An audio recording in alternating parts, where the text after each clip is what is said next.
Sure, I will share my screen once. 1 second.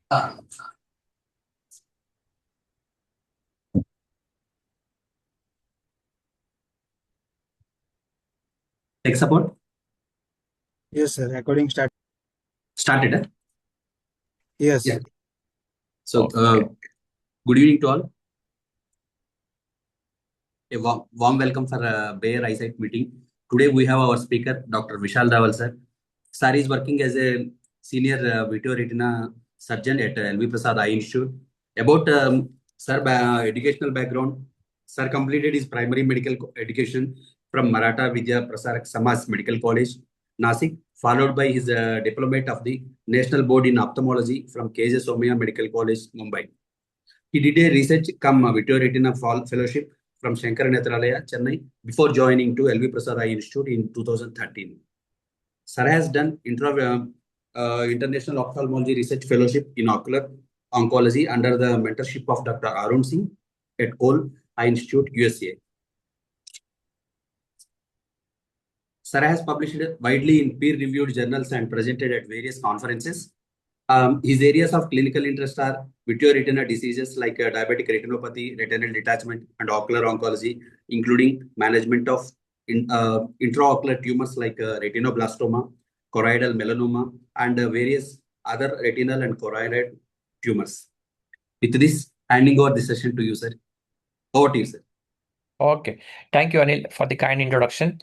So the topic which has been allotted to me is something kind of which we as a vitreoretinal specialist, we are very familiar, because in this era of diabetic macular AMD as well as neurovascular AMD, we have been giving anti-VEGF injection for last 2 decades. And over the years, newer anti-VEGF molecules have come into the market. And as a vitreoretinal specialist, the main concern related to giving these intravitreal injections is the compliance, that the patient comes back for follow-up every monthly for the injections, as well as the durability of these injections. Can we achieve the treatment free interval between the two injections as low as 4 weeks to as high as 16 weeks, which has been shown with the numerous studies. So I'll be touching upon specific related to the aflibercept, where visual outcomes in diabetic macular edema have been studied both in the clinical trial world as well as in the real world scenario. So just for the information, this all these slides have been provided by Bayer, and I have no financial disclosure related to this topic. So just to give a brief introduction, as we all know, India is the global capital for diabetes mellitus, and over the years, in last couple of decades, we have seen the number of people who have been diagnosed with diabetes mellitus is rapidly kind of increasing, and this ultimately is going to have a huge economic burden, not only in terms of patients who have been diagnosed with diabetes mellitus, but also the complications related to diabetes mellitus, especially related to eye, that is diabetic retinopathy, which can be either visual threatening or non-visual threatening. So in terms of sight-threatening diabetic retinopathy, we all know, as the number of people who have been diagnosed with diabetes mellitus increases, the complications related to the diabetic eye disease also is going to keep on increasing over the next 10 to 15 years. And in the year 2020, it was estimated to around 28 million people have diabetic macular edema, which is visual threatening. In terms of why we are concerned as a vitreoretinal specialist, because vision loss is the most feared complication if you consider any other complication related to diabetes mellitus. So if you ask any patient what is the most feared complication, if they feel if related to diabetes they might be having, I think most of the people in a US survey responded, close to 50% of them responded that they fear that the loss of vision is something which they are kind of worried about, because this is something which is going to affect in their day-to-day life, as well as for your life of means, as well as to do work, to take care of their families, take care of their parents, take care of their children. So I think loss of sight is something which it is very, very comes at a higher kind of rank as compared to your memory loss or diabetic foot or cardiovascular complications related to diabetes mellitus. And this is going to not only increase in number, but also it is going to have a huge economic burden in a country like India, where yearly we see the number of people who are diabetes as well as diabetic retinopathy keeps on increasing over the time. So in terms of why we as a vitreoretinal specialist, it is very important for us to to improve this eyesight for these children, for these patients, because any one line improvement, let us say a patient has 20/60 and we do anti-VEGF treatment and the patient improves by one line, that might be very helpful for a patient who might not be able to a small newspaper print or drive at the night time. Any patient with a 2 or more lines improvement, you will be able to do near tasks such as cooking, using tools, or even work role specific functions. And anything which improves more than 3 lines, then that's where your other visual form of function comes into picture, particularly related to stereo acuity, color perception, and other forms of vision. So I think what we as a vitreoretinal specialist are concerned about, because any patient who has less than 20/40 vision, he is not eligible to get the driver's license, and that's have a huge economic impact on the not only patient's life but also the familial life. So the landmark clinical trial, if we look at in terms of efficacy of aflibercept treatment in diabetic macular edema, has been supported by both from the Vivid and Vista trial, where they have compared the aflibercept to 8 weeks as well as 4 weeks with the standard of care, that is ranibizumab. And over the time, they have seen that in the initial loading dose, when you look at 4 to 6 to 8 weeks, you see there is a dramatic increase in the mean change in the BCVA. However, if you keep on looking at from 6 months to next 5 years, if you keep on giving the injections, especially in a clinical trial data where you give a loading dose followed by treatment and extent, whereas in the real world scenario where you give loading dose followed by PRN, you will see ultimately at the end of 5 years, most of the patients kind of reaches a plateau. I think that's where the efficacy of this aflibercept injection comes into picture, because initially you might see a very rapid increase in the vascular visual acuity, but over the time it reaches a plateau. And I think that's very important, because previously all the studies, particularly related to laser or even your Macugen, they have shown dramatic increase in BCVA, but over the time the BCVA starts going down in my next 2 years, 3 years, or 5 years. So at least with this newer anti-VEGF molecules, we are able to sustain or kind of maintain the visual acuity for next 5 years, and that is very, very important.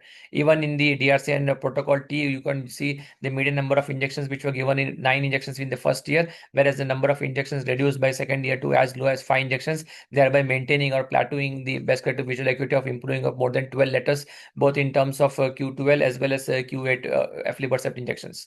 The other real world scenario where they have used this aflibercept injection, particularly from the endurance trial, where patients from this same Vista trial, they have been kind of following up for next 5 years, and you could see the mean number of injections have reduced as low as 3.4 injections in the fifth year. So you can see the graph, what you can see, there's a dramatic increase in the BCVA. Then the over the next 1 year, 2 year, 3 year, you see it kinds of goes up kind of up and down. And that's again shows that whenever we give the injections, there is a dramatic improvement in BCVA. But as soon as the patient goes beyond 8 weeks or maximum 12 weeks, the visual acuity keeps going down. And then again, you keep on injecting. So I think this again kind of graph shows us that all these patients require a kind of very long-term treatment, especially the number of injections. Might be more injections in the first couple of years, but over the time you could see at the end of 3 years, 4 years, or 5 years, invariably the visual acuity kinds of stabilizes and remains in and around the 10 to 12 letters improvement as compared to your baseline. In terms of international recommendation, if you go, what is the recommended guidelines for the first line use of aflibercept in patients with visual acuity less than 20/40? So we all have been kind of using previously bevacizumab, which was off-label, followed by then ranibizumab and then aflibercept. And over the years, all the comparative clinical trials between aflibercept and the ranibizumab have shown the safety as well as the efficacy of aflibercept is at least non-inferior to ranibizumab, especially in terms of number of injections which we used to give for ranibizumab. With aflibercept, it has come dramatically less at 2 years as well as 3 years. So aflibercept has been studied by numerous clinical trials as well as for real world scenario. It is a drug of choice in diabetic macular edema with anytime baseline less than 20/40. And in patients with worse visual acuity, aflibercept may lead to a very rapid visual acuity improvement as compared to ranibizumab 0.3 milligram, which has been studied in the protocol T study also. And the superior of aflibercept was noted particularly in patients who have worse visual acuity. So particularly patients who have less than 20/200, I think that's where you want to give it a kind of anti-VEGF molecule which is superior to your ranibizumab, which works on multiple target receptors as compared to ranibizumab, which works on a single VEGF receptor. So there is enough evidence for a possible difference in drug efficacy between patients with diabetic macular edema as compared to disadvantage of bevacizumab, which visual acuity of less than 20/50. Coming to standard of care, as I told you, from the other DRCR retina network studies, particularly protocol AB, where they have used aflibercept as compared to your prompt vitrectomy for vitreous hemorrhage. So even for early PDR or for early vitreous hemorrhage, aflibercept has been studied. Even protocol V, they have studied for central invert diabetic macular edema with good visual acuity. Protocol T, they have compared aflibercept with bevacizumab and ranibizumab. So all these studies have kind of given us enough evidence to show that the aflibercept is the standard of care in treatment of diabetic macular edema in terms of comparison with the bevacizumab or ranibizumab. Now let us look at some kind of long-term benefits of aflibercept, because this is something which we have been looking for, because this molecule has been in market for more than 10 years now. So over the years, more and more kind of long-term data have been kind of generated while using aflibercept in patients with diabetic macular edema. So this was a Violet trial, which was an open-label randomized phase 3 study to study the efficacy, safety, and feasibility of 3 different anti-VEGF regimens. So in all these studies, they have used 2 milligrams aflibercept, but at different dosing intervals. So in first group, they used a fixed interval, that is every 8 weeks they used to give injections. In second, they used to give 8-week intervals, floating dose followed by treatment and extend. And the last group, it was kind of a PRN basis. So what you could see at the end of 52 weeks in all these 3 arms, you could see there was a clear-cut improvement in the best corrected visual acuity as compared to baseline, that is 10 to 12 letters. And if you could follow from 1 year to 2 year to 3 year to even 4 years, there was not much of change between any of this treatment regimen. So I think this kinds of give us a real world scenario, because in a country like India, we aspire to give all these patients with multiple Q8 injections or Q12 injections, but because of the economic constraint and the non-compliance, patients usually don't follow up for very long with us, particularly 2 years and 3 years. So even in an Indian scenario, even if we start with loading dose and give PRN basis, ultimately we are not losing much in terms of long-term visual acuity gain, which patients have might be received as compared to your fixed dosing as well as your treatment and extent. Next is some kind of clinical trial data, particularly related to Hirano et al. Again, this was a kind of prospective multi-center open label single arm study where they have used treatment and extend regimen with aflibercept in patients with DME over 2 years. So here also they have used a 4-weekly interval for 5 months followed by individual treatment and extend. So again, in this, the mean change in the BCV as compared to baseline, you could see by year 2, there was a 6.6 letter improvement in the ETDRS letter, and the mean number of injections again from baseline to year 2 was close to 11.4. So important thing is close to around 2/3 of patients were kind of coming into a bracket of Q16 interval. So this is something where your aflibercept and holds the edge over your ranibizumab, where you can extend the treatment-free interval as high as up to 4 months if you give aflibercept, in particular in patients where you are given 4 loading doses followed by treatment and extend. In a similar study by Jade et al., again, where you use a 4-weekly interval for first 5 months, followed by treatment and extend in Taiwan. And here also they could see there was a mean improvement in visual acuity of 8.3 letters by 1 year, and at least close to 89% of patients could kind of achieve a treatment-free interval of up to as high as 12 weeks. So again, the mean number of injections overall in that 1 year was only 7.7. So again, this again shows the durability of aflibercept in terms of reducing the number of injections in a year, as well as extending the treatment-free interval to as high as 16 weeks as well as 12 weeks in both the studies.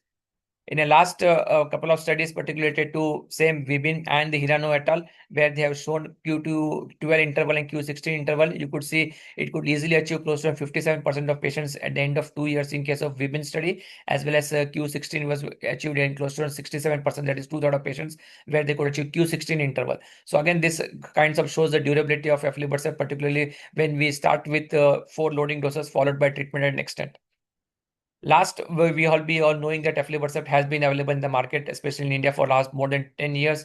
More than 56 million doses of aflibercept have been used, and 8.2 million patient years of exposure has been shown. So this gives a very good clinical data as well as safety data, particularly in terms of its efficacy, where we could see the safety margin of aflibercept as compared to any other anti-VEGF molecule, especially bevacizumab or ranibizumab, has been established over the last 10-year data. So rate of intraocular inflammation, because as a vitreoretinal specialist, we are worried about the IOIs, and you could see it remained as low as 0.01%, which is kind of manageable, particularly in a large prospective clinical trial data.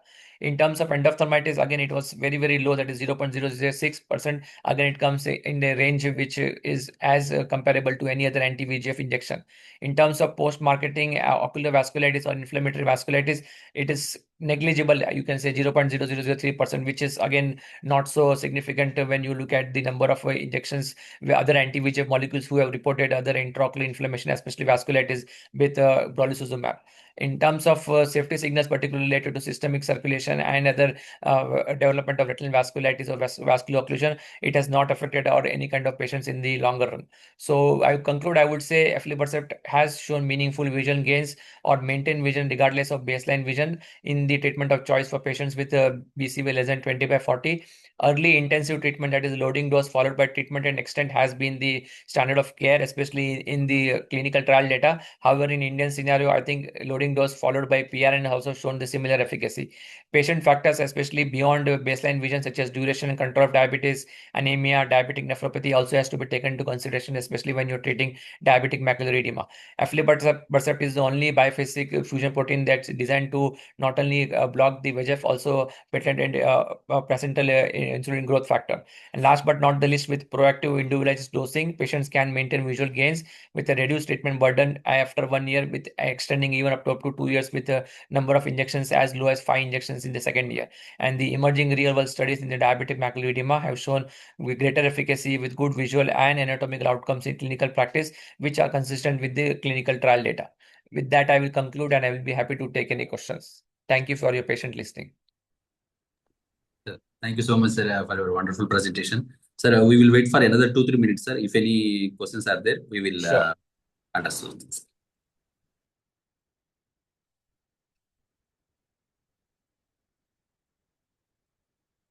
Yeah, we have some questions in the chat box. Let me just read. Sir, Okay. is it visible, sir, to you? Yes. So first question is by Dr. Madhvi. Thank you for the question. Doctor, what will be the treatment options for newly diagnosed diabetic macular edema? Doctor, is loading dose necessary for DME treatment? Yeah, thank you, Dr. Madhvi, for the question. Yes, so I think over the years we have kind of realized that whenever the disease is active, especially treatment naive, you need to hit them hard, and hit them hard means that you need to start with the loading dose. So for both your CNVMs, your retinal vascular occlusion, especially central retinal vein occlusion, and diabetic macular edema, I think you need to give loading dose. And I think in Indian scenario, I think 3 loading dose is what I usually recommend for each and every patient. Yes, you need to look at the other factors, particularly systemic complications related to diabetes like anemia, nephropathy, cardiovascular, other things into consideration. But if you look at and only the diabetic macular edema aspect, I think you need to start with the loading dose, and then if you can switch over to PRN, that's what we usually do in Indian scenario. Second question is by Kirti. Sir, please share your clinical experience with aflibercept efficiency at Q16. Yeah, thank you, Kirti. So again, we have not seen the efficacy of aflibercept as high as 16 weeks, which have been reported in the clinical trial data. I think in the real world data, at least in my hands or our scenario, what we have seen, I think aflibercept 2 milligram can extend the treatment-free interval as low as 4 weeks to as high as 8 to 10 weeks. Beyond 10 weeks, I have not seen the efficacy of aflibercept kind of shows any kind of effect. Yes, the newer molecules, especially Vabysmo as well as brolucizumab, have shown the treatment-free interval to 12 weeks or even 16 weeks, but then they are working on the other dual receptors, that is angiopoietin and other insulin-like growth factors. So in that account, I think 2 milligram does holds very good for your initial diabetic macular edema. But I think recalcitrant or refractory macular edema, I think the 8 milligram of the HD Eylea will be the kind of treatment paradigm change where we might be able to see the treatment-free interval, where, as you say, can be extended even to 16 weeks or even 20 weeks with your 8 milligram HD Eylea, which I suppose might be launching in India, I think in next couple of months by the end of this year. So I think we are eagerly waiting for the 8 milligram HD Eylea.